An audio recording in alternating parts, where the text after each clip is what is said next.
Gets ready for the dictation. 10 seconds. 5 seconds.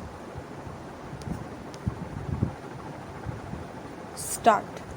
In according constitutional status to the Nagarpalika, we are but responding to the joint resolution passed by the Central Council of Local Self-Government and the All India Council of Mayors pleading for the conferment of constitutional status on the urban local bodies, ministers, mayors and other selected representatives of the opposition parties, including political parties represented in this House today and those that have run away were represented in these bodies, ranging from the CPIM to the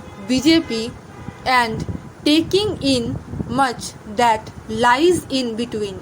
Official spokesmen of all these parties have again and again asked for constitutional recognition for the Nagarpalikas, as recently as in their representation to the National Commission on Urbanization, the Calcutta Corporation headed by a CPIM mayor argued that a country wedded to grassroots level democracy must bless its local institution with a constitutional status.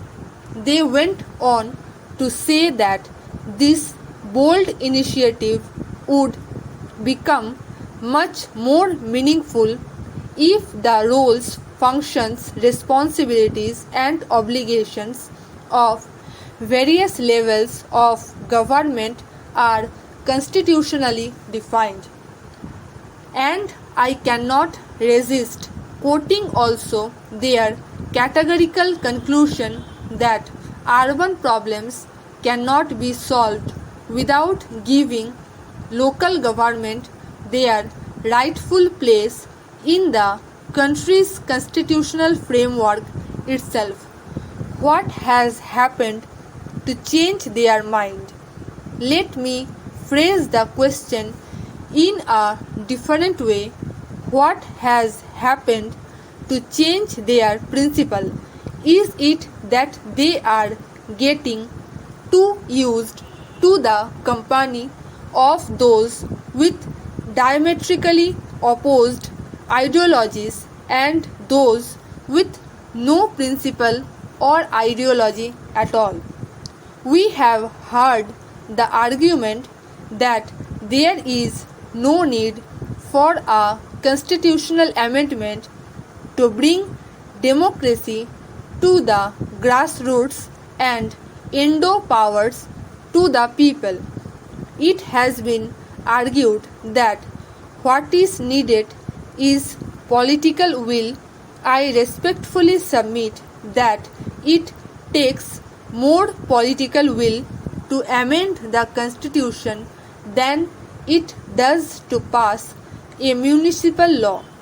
I would also respectfully submit that our constitutional amendment creates the necessary political will where that will does not exist. There is no place in any of these for a holier than thou attitude. No party in India can claim an unblemished record in local self-government. Equally, there is no major political party in India which has not something to its credit in regard to local self-government.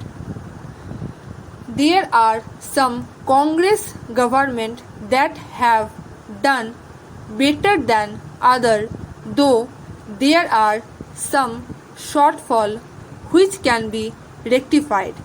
Equally, there are opposition run government which have done sometimes better than others, sometimes worse, indeed sometimes better than their own past record, while sometimes falling short of their past achievement. Our approach to the Panchayati Raj and Nagar Palika has been non-partisan. We have drawn from the experience of all. We are beholden to all. We now bring forward a bill which makes democratic decentralization to the Nagar Palikas as a keystone of the country's constitution, having discovered that there is an irresistible grounds well of popular support for the Panchayati Raj and Nagar Palika bills. One opposition party has now come up with an alternative proposal for a constitutional amendment. The proper forum to table such amendments would be the floor of this House. But since the party mainly responsible for these alternative proposals has failed its democratic responsibilities, their proposals cannot even be considered. Let us see what happens in the other house, where, in glaring contrast to their behavior here, they cling like fixer to their seats. Then there are the purest of the opposition who say that in no circumstances will they have any track with constitutional provision for local self-government. Their purity is, however, called into question when one discovered that as recently as at the February this year, a joint meeting of the Central Council for the Local Government and the All India Council of Mayors, the delegation of the Telugu Desam government of Andhra Pradesh, the Left Front government in Kerala, and the Left Front government of West Bengal, all party to a resolution which demanded a constitutional amendment in relation to the Nagar Palikas. There are yet other constitution of the National Front who demanded at the 11th joint meeting a uniform statute for all Nagar Palikas in the country. How can there be a uniform statute without a constitutional amendment? And even assuming for a moment that this is achieved by some legal debate, the essential difference between the constitutional amendment and the municipal statute remains.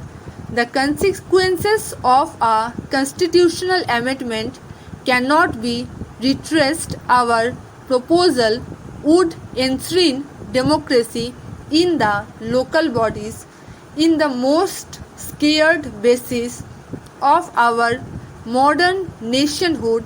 In contrast, any model bill will have no binding significance for state legislatures and no guarantee of outlasting changes of party or personality. If we really want democracy and devotion in the Nagar Palikas, there is no alternative to the kind of constitutional amendment we propose.